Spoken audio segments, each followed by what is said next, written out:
Hi, Nancy Burt-Preece here. I'm an independent Stampin' Up demonstrator. Here's my email, my website, my December host code. If you don't have a demonstrator, I would love to be yours. I am letting you know that new catalogs are going to be going out soon. If you want one from me, I would be glad to get one to you. Just reach out to me. We're going to have a new celebration starting in January and a new mini catalog. Here's my Facebook page, my YouTube channel, which is I actually have a name now. I'm very excited. And of course, I've got to add a lot more to Pinterest. So we started embossing paste on Saturday. So let me show you in the back of the annual catalog where embossing paste is. It is on page 128 and 129. Over here, you can get matte. I don't know if you can see that. Let's see. You can get matte, which we did on Saturday. We're going to use shimmery white today. We used some of the masks when I showed you the first card. Let me remind you, if you haven't seen that video, we just did a simple background for this card. So very simple card, beginning to learn about embossing paste. So today we're going to do some more fun things. I want to show you what we're going to do today. And I also want to say one of them is from Anna Williams, another demonstrator. And she actually was inspired by our CEO, Sarah Douglas, who did something. On my first card, I used Celebrating You and Designer Series tags. Here's the first card. This is similar to a technique that Sarah did, and I'll show you how to do that.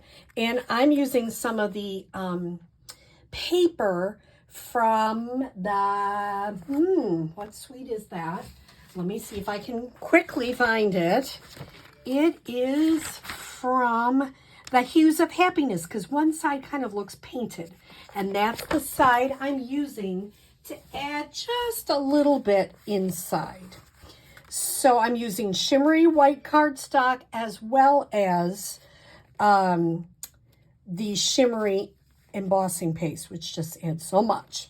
So this first card is using Designer Series tags, which I cut this out, stamped You're on My Mind and in My Heart, which is from Celebrating You.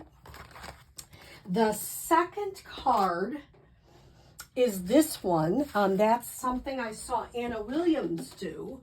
And it is using the Charming Sentiments dies and the stamp set. So let's get started. And I will just give you basic, they're both similar, 4 1/4 by 11 scored at 5 1/2. They both have a 4 by 5 1/4 matte. This one is Bermuda Bay and Coastal Cabana in shimmery white. This is Poppy Parade, Melon Mambo in shimmery white. And then I use some of those dots that are in the back of the annual catalog. I used one of our punches to give us a little edge there. So let me show you how to make these two cards. So the first one, I already kind of started, but I'm going to add a little bit to it so you can see how I did it. And you notice I have some stuff on here and I'm not worried. I can either turn it to the back, but I might just leave it there and let it be an effect. So I'm going to put a little bit more. So this comes in a bag. Keep it in the bag. Only open it a little bit. And then you're going to take the paste out. Now, I don't need a whole lot. I'm just going to put a little bit in each spot. Just because it hardens up really quick. And I've been making videos, so it's getting hard. As I'm trying to get them done as quickly as possible so my embossing paste doesn't harden up. So the one I'm working on, and I might have to put a little bit more color to it. I don't know if I can get this to work. This one is the Coastal Cabana. And I'm just kind of mixing it up a little bit. And I'll have to soak this one because this one got a little bit over dry. So I'm going to take a little bit of my re-inker and just put 1 drop and mix that up. So it's really got a pretty color. Light, but pretty. Isn't that a pretty color? I chose 3 colors for this one. That's the first one. This one is Pool Party. And when I first did it, 2 drops came out real quick. So I left it with the 2 drops. And here is the Pool Party. So this one's actually should be lighter than that one. So maybe I'll leave it lighter this time. It'll be actually the way it's supposed to be. Okay, so that one's pretty good and mussed up there. I can add a little bit more in there. Okay, and then the last one is my darkest color. Kind of wipe that off. And that is Bermuda Bay. You don't need a ton of Bermuda Bay. I'm going to be teaching a class, if you're local, at the Phelps Arts Center on December 17th using these techniques. And probably a couple of people can use the same part. So I've got my stuff mixed up. Now I'm going to take a paintbrush and I'm going to start with my lightest color. And I'm just going to kind of go across. This is what I saw that other demonstrator do, Anna Williams. She did a really nice job of demonstrating. Just kind of got it over here. And remember, I'm on a silicone mat, so if it moves around or something happens, it's not a problem. I'm going to need a little bit more. And I'm just kind of doing this, I don't know what you'd call it, technique, but I'm just kind of moving the brush around very easily. Getting some more embossing paste on there. Like I say, I had a little bit of ink on this one and I didn't mind because usually I would have a problem with that. But for this technique, it's going to have that kind of look anyway. So I'm like, I might as well use that piece of shimmery white, which is 3 3/4 by 5. Now I'm going to go to the next darkest. She always kind of made this bead across so you had some to pick from. And, you know, you don't want it to be a straight line. You want it to kind of be a fun technique of, you know, oh, let's go a little bit. Like if you get a little darker spot or something, that's good. Because that means it's kind of a fun technique. Then I'm going to do my last color.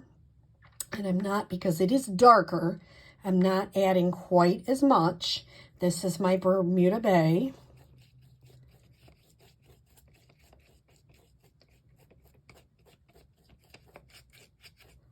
Now you notice I didn't have a lot over on this side, so I want to make sure I get that. Maybe do this one a little bit, get that over on that side a little bit. It's not an exact technique. It is just however you want it. So what I would do then, and I'm going to encourage the people that come to my class, do some of these embossing, then let them dry. It is better to let them dry naturally than to try to force the heat embossing because it tends to bubble anyway, and then you got some heat embossing in there and you got a mess.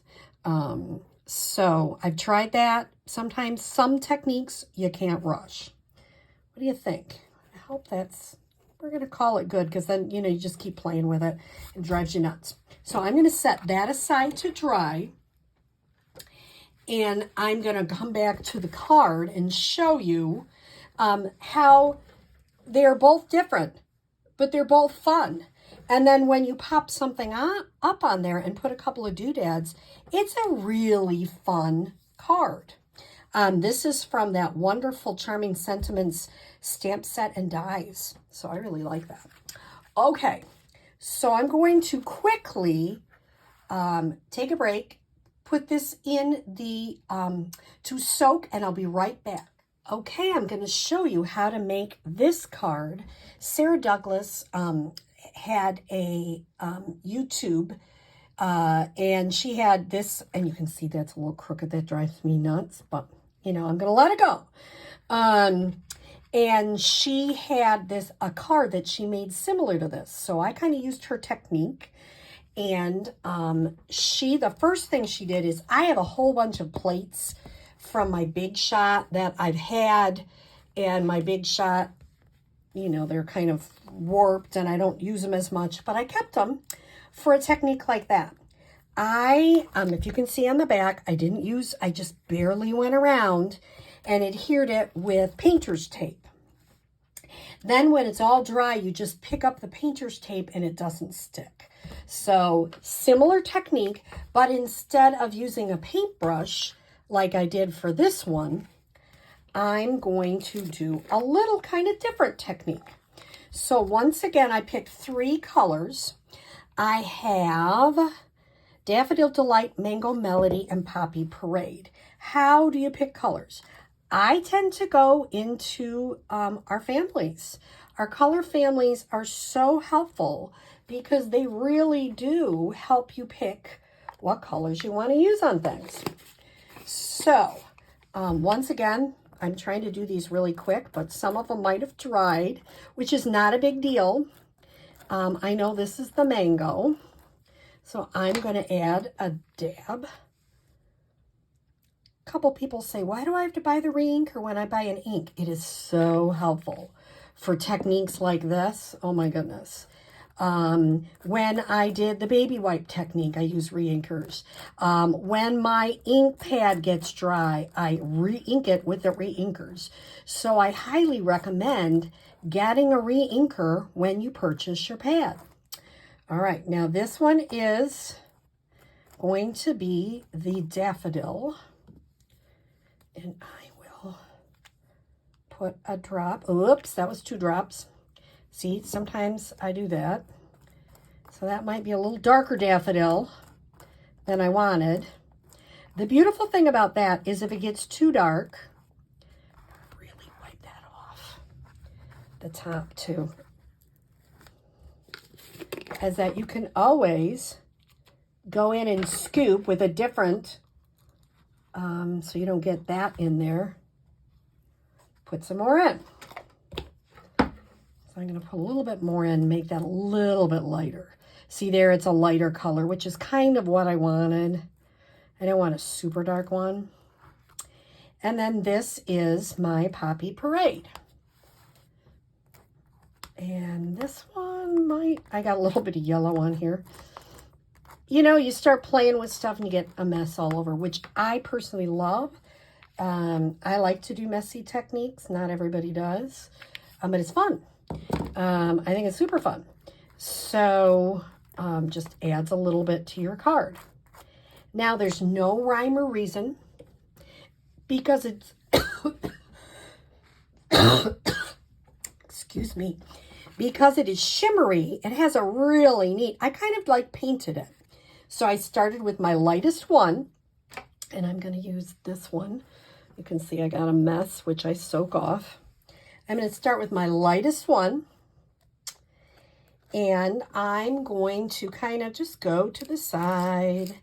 I'm kind of just swiping it, and you hear that grit? That's a little bit of the shimmery color in there. They have a little shimmer, so it kind of is a gritty feel. Then I'm going to go to the mango next. There is no rhyme or reason. You can even blend them a little bit together. And then I'm going to add some of the Poppy Parade. And I don't mind that there are streaks where they kind of blend together. I think that kind of is neat. You know, you want it to be like a painting effect.